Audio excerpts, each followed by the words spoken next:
Pasalubungan po natin ng palakpakan si Bethany Lovelace Estrabo. Okay. Hello everyone, my name is Bethany Lovelace Estrabo. Today, we are going Lakasan daw, lakasan. Go. sa isang ng Pangulo ng Pilipinas. Yes, like that. Oh, go. The first president is Emilio Aguinaldo. Oh, show to us. Show to us, Emilio Aguinaldo. Come on.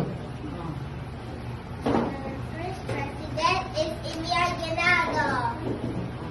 The second president is Manuel L. Quezon. The second president is Manuel L. Quezon.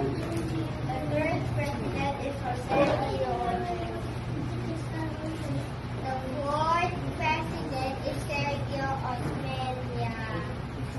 The fifth president is Manuel Rojas. Harap ka na lang po dito, Granny. Harap ka na lang po dito.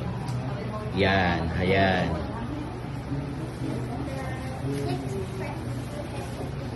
Fifth President. The fifth president is Manuel Rojas.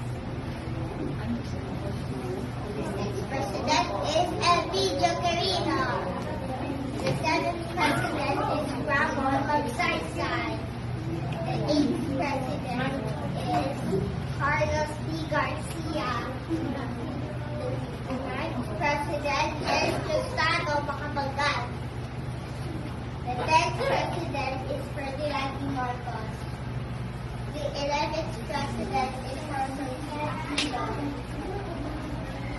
The 12th president is Miguel Piranes. The 13th president is Joseph Emercito Estrada.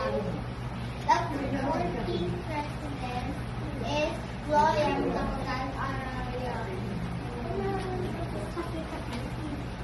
The 15th president is Benigno S. Aquino III. The 16th president is Rodrigo R. Duterte. And the last president is Ferdinand Marcos Jr. Okay, clap your hands for Bethany Lovelace.